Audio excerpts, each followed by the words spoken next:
the star finally sets the record straight about her relationship with Elvis.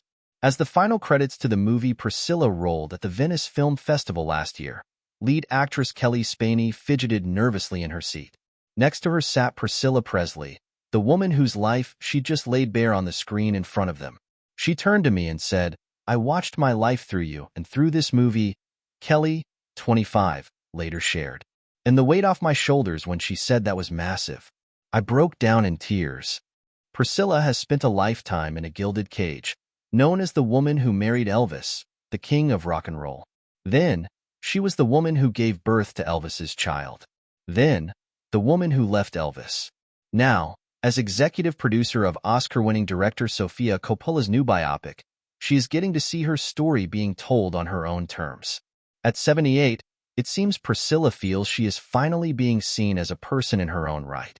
Priscilla opens in cinemas on February 1st and is already being talked about in Hollywood circles as an awards contender.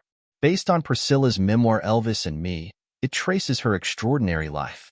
Her mother, Anne, gave birth to Priscilla when she was just 19, and 6 months later, her Navy pilot dad, James Wagner, died in a plane crash.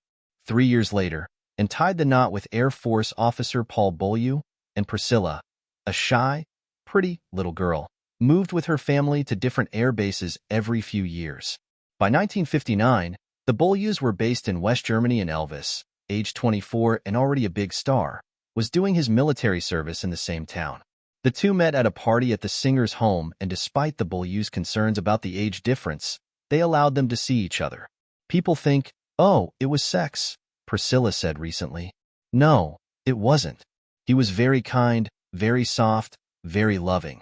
But he also respected the fact I was only 14 years old. It was difficult for my parents to understand that Elvis would be so interested in me. And I really do think it was because I was more of a listener. Elvis would pour his heart out to me, his fears, his hopes, the loss of his mother, which he never, ever got over. That was really our connection." After Elvis had finished his military service, Priscilla's parents let her move to his hometown of Memphis, Tennessee, in 1963, on the understanding she would finish her high school education and that a wedding was in the offing. At Graceland, Elvis slowly changed the way his young girlfriend looked, getting her to wear makeup and grown-up dresses, and to change her hairstyle. "When I did something that wasn't to his liking, I was corrected," Priscilla later recalled.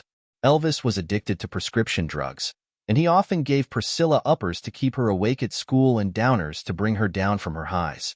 They finally tied the knot in Las Vegas in 1966, and 9 months later, Priscilla gave birth to their daughter, Lisa Marie. Throughout their 6-year marriage, their bedroom was littered with bottles of pills. They owned his and hers clocks, and Elvis had 2 phones, one for private calls and the other solely for calls from his overbearing manager, Colonel Tom Parker. Elvis enjoyed a string of affairs, and Priscilla also fell into the arms of a number of lovers, including her karate instructor. In 1972, she told Elvis she was leaving. "It wasn't because I didn't love him. He was the love of my life," says Priscilla. "It was the lifestyle that was so difficult for me, and I think any woman can relate to that." Indeed, when the pair left the courthouse on the day of their divorce, they held hands. Priscilla never remarried and went on to build a successful career as an actor, starring in the blockbuster TV soap Dallas and in 3 Naked Gun movies.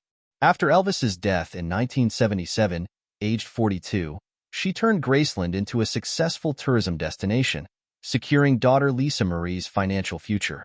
Priscilla, however, hasn't been saved from further heartbreak. Lisa Marie died in January last year, aged 54, as a result of weight loss surgery complications. Before her death, she'd seen an early version of the Priscilla script and wrote a stinging rebuke to Sofia Coppola for her contemptuous treatment of her father. The script was amended, but we will never know if the final version was met with Lisa Marie's approval. One person who has given it the thumbs up, however, is Elvis's stepbrother David Stanley, who said after the film's premiere, "I felt it was a good depiction of her life with Elvis." Please subscribe, like, and hit the notification button for more videos.